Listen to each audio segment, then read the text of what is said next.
Et si, parmi des millions d'êtres humains, une seule personne portait un signe que les autres ne peuvent ni voir, ni comprendre? Depuis des siècles, certaines traditions spirituelles parlent d'un choix silencieux, discret, presque invisible. Un appel qui ne passe pas par les foules, ni par les temples, ni par la reconnaissance des hommes. Un appel qui se manifeste autrement. Aujourd'hui, ce mystère prend une forme troublante. Une marque divine portée sur la main gauche. Une marque que seule une personne sur un et si tout ce que tu croyais savoir sur l'élection divine n'était qu'une surface. Millions seraient destinés à recevoir. Ce n'est pas une bénédiction ordinaire. Ce n'est pas un privilège à exhiber. C'est un sceau, un signe de séparation, une responsabilité lourde, parfois écrasante. Beaucoup passent leur vie, sans jamais soupçonner son existence. D'autres la ressentent sans oser en parler, de peur d'être incompris, jugé ou rejeté. Pourquoi la main gauche? Pourquoi une si extrême rareté? Et surtout, comment reconnaître si cette marque te concerne? Cette vidéo n'est pas là pour flatter l'ego ni nourrir des illusions spirituelles. Elle est là pour ouvrir une porte vers un savoir ancien, dérangeant, exigeant. Un savoir qui ne s'adresse pas à tout le monde, mais seulement à ceux qui sentent au plus profond d'eux-mêmes qu'un appel silencieux les accompagne depuis toujours. Si tu ressens parfois un décalage avec le monde, si tu as l'impression d'être mis à part sans l'avoir choisi, si ta main gauche t'a déjà semblé porter un poids invisible, alors reste jusqu'au bout, car ce que tu vas entendre pourrait changer la manière dont tu te perçois, dont tu comprends ta mission, et peut-être même ton lien avec le divin. Depuis l'aube de l'humanité, l'idée de l'élection divine traverse les cultures, les peuples et les traditions spirituelles. Être élu n'a jamais signifié être supérieur aux autres. Au contraire, dans la plupart des récits sacrés, l'élection est avant tout une charge, une mise à part, parfois même une épreuve. L'élu ne choisit pas son rôle, il le reçoit, souvent, malgré lui. Dans le langage spirituel, Dieu ne parle pas uniquement par des mots. Il parle par des symboles, des sensations, des signes inscrits dans le réel et dans le corps humain. Le corps n'est pas vu comme un simple support matériel, mais comme un temple, un langage vivant capable de porter des messages que l'esprit rationnel ne peut pas toujours saisir. Chaque partie du corps possède une signification. Les yeux représentent la vision intérieure, le cœur la foi et l'intention, les pieds le chemin. Les mains, quant à elles, sont liées à l'action, à la transmission et à l'accomplissement de la volonté divine. Recevoir un signe par la main n'est donc jamais anodin. Cela signifie agir, porter, transmettre. Dans de nombreuses traditions, la droite symbolise ce qui est visible, social, reconnu. La gauche, en revanche, est associée à l'invisible, au caché, à l'intime, à ce qui échappe au regard des autres. Elle représente le monde intérieur, l'inconscient spirituel, le lien secret entre l'âme et le divin. Une marque sur la main gauche n'est pas destinée à être montrée. Elle est destinée à être portée. L'élection divine fonctionne souvent dans le silence. Elle ne s'annonce pas par des miracles spectaculaires, mais par un décalage intérieur, une sensation d'appel, une impression persistante de ne jamais être complètement à sa place. L'élu ressent plus qu'il ne comprend. Il porte avant de savoir. Il obéit parfois avant même d'avoir les réponses. Le symbole est donc central, il protège le mystère tout en le révélant partiellement. Une marque divine n'est pas forcément visible physiquement. Elle peut se manifester par une sensation, une intuition insistante, un poids intérieur ou même une responsabilité ressentie dès l'enfance sans en connaître la raison. Comprendre ce contexte spirituel est essentiel. Sans lui, la marque devient une illusion ou une projection de l'ego. Avec lui, elle redevient ce qu'elle a toujours été, un signe discret, exigeant, réservé à ceux qui acceptent de marcher sans reconnaissance, guidés uniquement par la fidélité à l'appel qu'ils portent en eux. L'origine de l'élu de Dieu ne commence jamais par une déclaration publique. Elle commence presque toujours par un appel intérieur, discret, parfois dérangeant. Dans les récits spirituels les plus anciens, les figures dites « choisies » ne sont ni les plus puissantes, ni les plus préparées, ni même les plus croyantes au départ. Elles sont appelées parce qu'elles peuvent porter un poids que d'autres ne supporteraient pas. Abraham n'a pas été choisi pour sa certitude, mais pour sa capacité à marcher sans comprendre. Moïse n'a pas été élu pour son éloquence, mais malgré son bégaiement et sa fuite. David n'était pas le plus fort de ses frères, mais le plus invisible. Ces figures sacrées ont un point commun. Aucune ne s'est proclamée élue. L'appel leur est tombé dessus, souvent dans la solitude, parfois dans la peur. L'élection divine n'est donc pas un choix humain. Ce n'est pas une récompense pour une bonne conduite ou une foi parfaite. C'est un acte souverain, incompréhensible selon les critères du monde. Dieu ne choisit pas selon l'apparence, mais selon une disposition intérieure que peu possèdent. La capacité d'obéir sans être glorifié, de servir sans être vu, de rester fidèle même dans le silence. La notion de choix est centrale. Être élu ne signifie pas être forcé. Dans presque tous les récits, l'appel est suivi d'une hésitation, d'un refus ou d'une fuite. L'élu a toujours la possibilité de dire non. Mais refuser l'appel entraîne souvent un malaise intérieur profond, une sensation de décalage permanent, comme si quelque chose restait inachevé. Ce qui distingue l'élu des autres n'est pas son statut, mais son rapport à l'appel. Là où beaucoup entendent une intuition et l'ignorent, l'élu finit par s'arrêter. Là où d'autres cherchent à briller, l'élu est souvent brisé avant d'être utilisé. La préparation est rarement douce. Elle passe par l'épreuve, la solitude, l'incompréhension et parfois la perte. Dans certaines traditions mystiques, on dit que l'élu est marqué avant de comprendre. Il porte en lui un sceau spirituel qui précède la connaissance. C'est pourquoi l'appel peut se manifester très tôt, parfois dès l'enfance, sans mots, sans explication, uniquement par un sentiment persistant d'être différent, mis à part, observé par quelque chose de plus grand. L'origine de l'élu de Dieu n'est donc pas glorieuse. Elle est humble, cachée, souvent douloureuse. Mais elle a un but précis, préparer un être capable de porter une mission qui dépasse sa propre vie. Et c'est précisément cette origine silencieuse qui rend l'élection si rare et si difficile à reconnaître. La marque divine sur la main gauche n'est jamais un hasard, ni un détail symbolique choisi au hasard. Dans le langage spirituel, chaque emplacement a une signification précise. La main est liée à l'action, à ce qui se donne, à ce qui agit dans le monde. Elle représente la capacité de transformer l'invisible en visible, l'intention en réalité.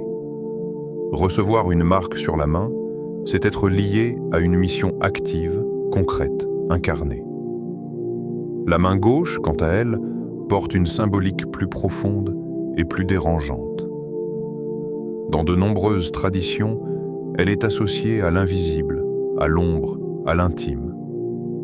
Elle représente ce qui n'est pas montré, ce qui n'est pas revendiqué, ce qui agit dans le silence. Contrairement à la main droite, souvent liée à l'autorité reconnue et aux bénédictions visibles, la gauche est le lieu du secret entre l'âme et Dieu. Une marque sur la main gauche n'est donc pas destinée à être exhibée. Elle n'est pas faite pour impressionner, convaincre ou prouver quoi que ce soit autre. Elle est un sceau intérieur, parfois ressenti plus que vu. Certains décrivent une sensation de chaleur, de picotement, de poids ou de tension inhabituelle. D'autres parlent d'une conscience accrue de cette main, comme si elle portait quelque chose de vivant, de chargé, de différent. Le sens caché de cette marque réside dans sa fonction. Elle n'est pas une récompense, mais un engagement. Celui qui la porte est lié à une mission qui exige discrétion, fidélité et endurance. La marque agit comme un rappel constant. L'élu n'agit pas pour lui-même, mais comme un instrument. Ses actes, ses choix et même ses silences ont un impact qui dépasse sa compréhension immédiate. Spirituellement, cette marque peut se manifester de plusieurs façons.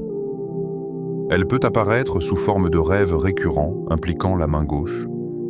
Elle peut se traduire par une facilité inhabituelle à transmettre, apaiser, guider ou protéger, souvent sans avoir appris comment.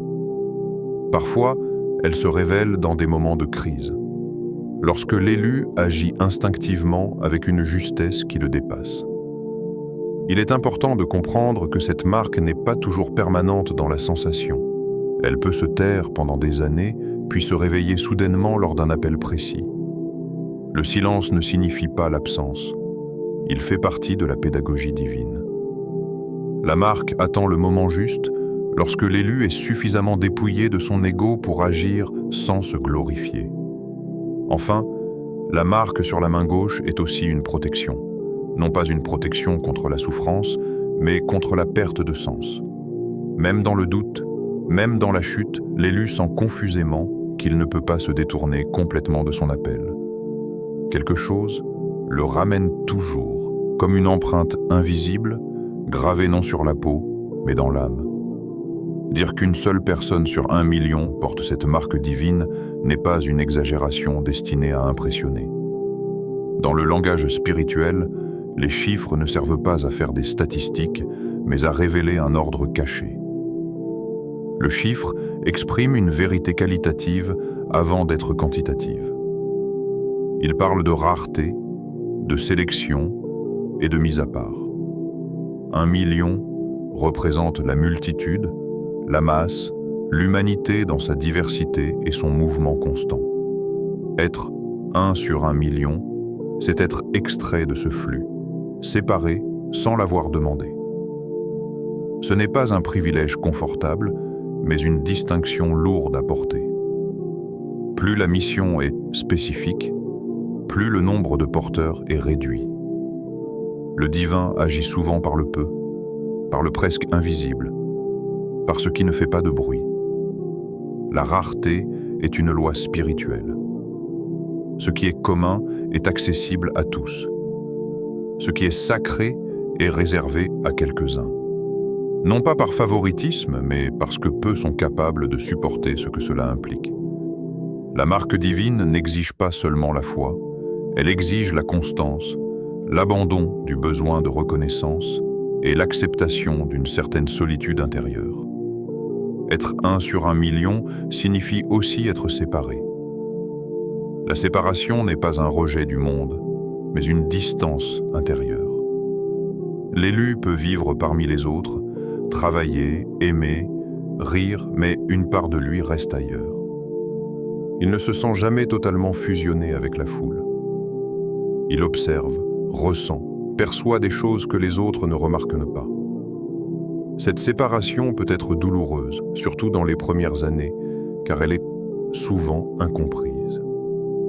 Le chiffre symbolise l'unité, la source, le point d'origine. Le million symbolise la dispersion. Être l'un dans le million, c'est être un point de cohérence au milieu du chaos, un rappel silencieux de l'ordre divin au sein de la confusion humaine. Ce rôle n'est pas spectaculaire. Il est discret, presque effacé, mais profondément nécessaire. Spirituellement, cette rareté protège aussi la mission. Si la marque était portée par beaucoup, elle serait diluée, banalisée, utilisée à des fins personnelles. En la confiant à très peu, le divin préserve sa pureté. L'élu n'a pas le luxe de se perdre dans l'illusion collective. Il est constamment ramené à l'essentiel, parfois brutalement. Enfin, comprendre que l'on est 1 sur 1 million ne doit jamais nourrir l'orgueil. Au contraire, cela devrait engendrer le tremblement intérieur. Plus l'appel est rare, plus la responsabilité est grande. L'élu n'est pas élevé au-dessus des autres.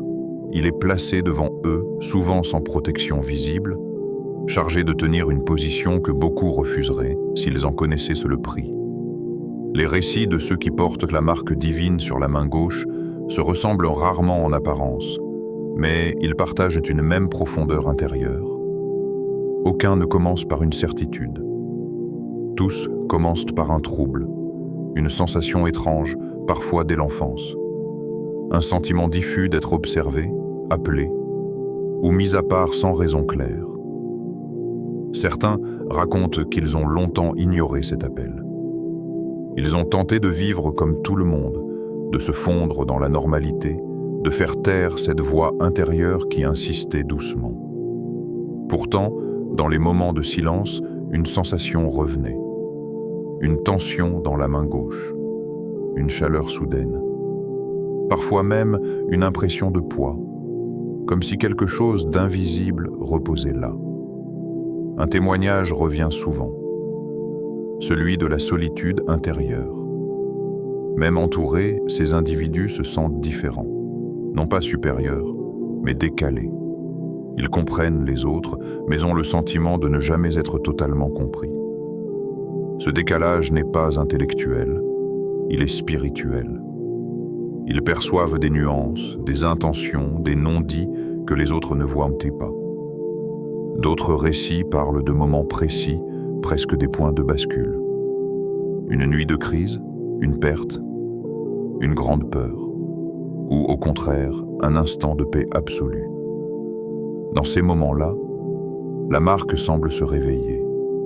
La main gauche devient soudainement présente, active, comme si elle guidait un geste, une parole, une décision cruciale. Certains disent avoir agi sans réfléchir, avec une justesse qui les a eux-mêmes surpris. Il y a aussi des récits plus silencieux, plus intérieurs. Des personnes qui n'ont jamais osé parler de leur expérience, mais qui savent. Elles savent parfois que lorsqu'elles posent la main sur quelqu'un, écoutent sans juger, ou restent simplement présentes, quelque chose agit à travers elles. Elles ne cherchent pas à guérir ni à convaincre. Elles sont là, et cela suffit souvent à transformer une situation. Beaucoup témoignent également d'une période de refus. Un temps où ils ont rejeté l'idée d'être appelés par peur, par fatigue ou par désir de normalité, mais ce refus ne les a jamais libérés. Au contraire, il a souvent accentué le malaise intérieur, comme si ignorer l'appel créait une fracture plus profonde encore. Ce qui frappe dans tous ces récits, c'est l'absence de triomphalisme. Aucun ne parle de gloire, de pouvoir ou de supériorité. Tous parlent de responsabilité, de doute, de vigilance constante. Porter la marque ne rend pas la vie plus facile. Elle la rend plus exigeante. Elle oblige à une cohérence intérieure, à une honnêteté radicale avec soi-même. Ces témoignages ne cherchent pas à prouver quoi que ce soit. Ils existent simplement comme des échos, des fragments d'expériences humaines traversés par quelque chose de plus grand. Et peut-être qu'en les entendant, certains reconnaîtront une sensation familière. Non pas pour se proclamer élus, mais pour comprendre qu'ils ne sont pas seuls à porter ce poids invisible. La marque divine sur la main gauche a donné lieu à de nombreuses interprétations spirituelles au fil des traditions.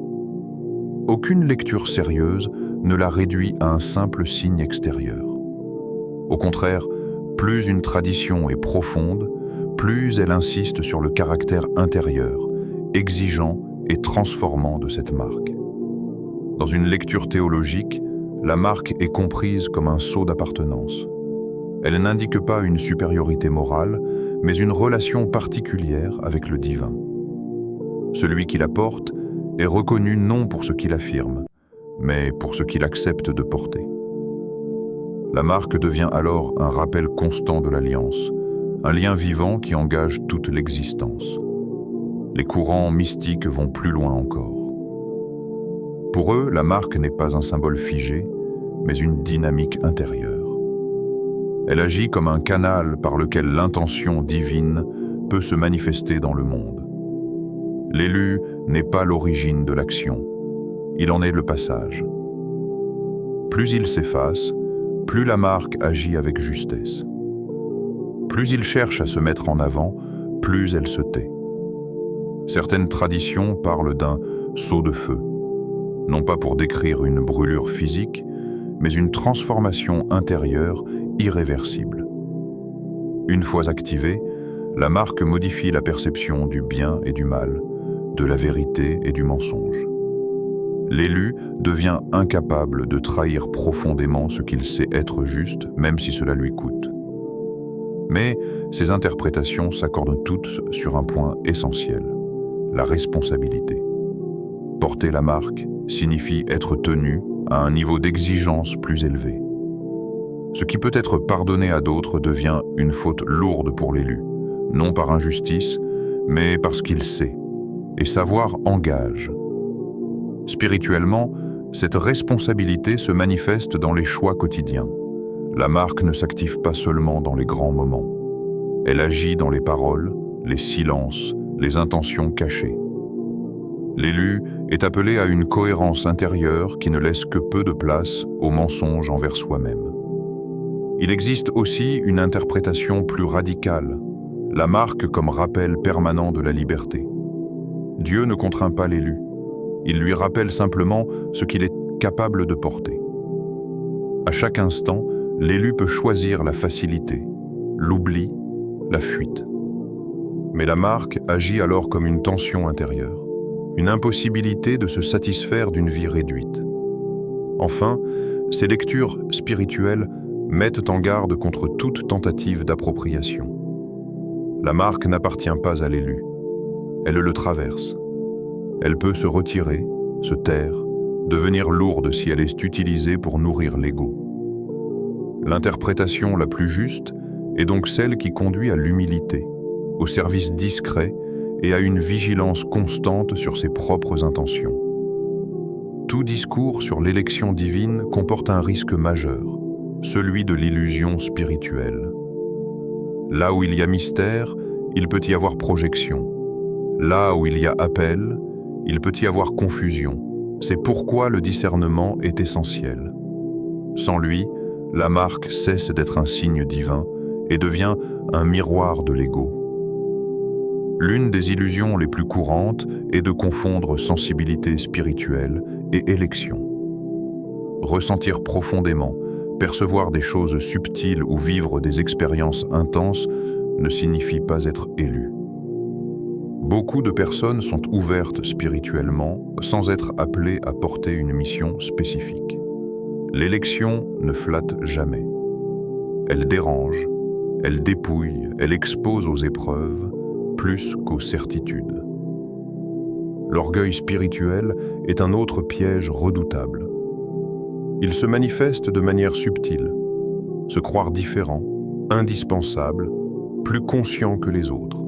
Or, dans toutes les traditions sérieuses, l'orgueil est considéré comme le signe le plus clair d'un faux appel. Plus une personne se proclame élue, moins elle l'est.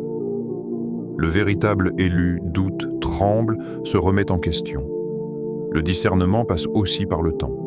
Un appel authentique ne pousse pas à agir dans la précipitation. Il mûrit dans le silence, parfois sur des années. Il traverse les périodes de doute sans disparaître. Ce qui est illusion brûle vite. Ce qui est véritable résiste au désert, à l'ennui et à l'absence de reconnaissance. L'humilité est donc le critère central. Non pas une humilité de façade, mais une posture intérieure. L'élu authentique accepte de ne pas être compris. Il accepte de servir sans être nommé. Il accepte que sa mission reste invisible aux yeux du monde. Cette humilité n'est pas une faiblesse, mais une protection. Elle empêche la marque d'être détournée. Un autre signe de discernement est la manière dont l'appel influence la relation aux autres. Un véritable appel n'isole pas par mépris, mais par nécessité intérieure. Il n'écrase pas, il élève. Il ne crée pas de dépendance spirituelle, mais encourage la liberté et la responsabilité de chacun. Enfin, il est essentiel de rappeler que tout le monde n'est pas appelé à porter une marque. Et c'est une bonne chose. Le monde a besoin de diversité de rôles. Chercher à se forcer dans une élection imaginaire conduit souvent à la frustration, à la confusion et à la souffrance inutile. La mise en garde est donc claire. Mieux vaut ne pas être élu et vivre en paix que se croire élu et s'égarer. La marque divine ne se prouve pas, elle se vit. Et elle se reconnaît moins par ce que l'on affirme que par la qualité de silence, de fidélité et d'humilité avec laquelle on avance. Au-delà des récits, des symboles et des chiffres, il y a une question qui touche directement chacun de nous. Et toi, que ressens-tu au fond de toi-même? L'appel de l'élu n'est pas toujours spectaculaire, mais il existe sous forme de vibrations subtiles, de sensations récurrentes ou de tensions dans la vie quotidienne. Il se manifeste par ce décalage que tu peux parfois percevoir. L'impression de ne pas appartenir entièrement au monde tel qu'il est. Prends un instant pour observer ta main gauche. Sens-tu parfois un poids invisible, une énergie qui t'accompagne dans certaines décisions ou certains gestes? Ce n'est pas une obsession à cultiver, mais un signe possible. L'appel n'est pas imposé. Il est suggéré. Et il ne se révèle pleinement que dans la conscience et l'acceptation silencieuse. L'introspection devient alors la clé. Regarde tes choix, tes refus, tes inclinations profondes. As-tu parfois l'impression d'être guidé par quelque chose de plus grand que toi, une force silencieuse qui te ramène vers certains chemins, certaines personnes ou certaines actions? Cette force peut être douce, presque imperceptible, mais elle insiste, elle persiste.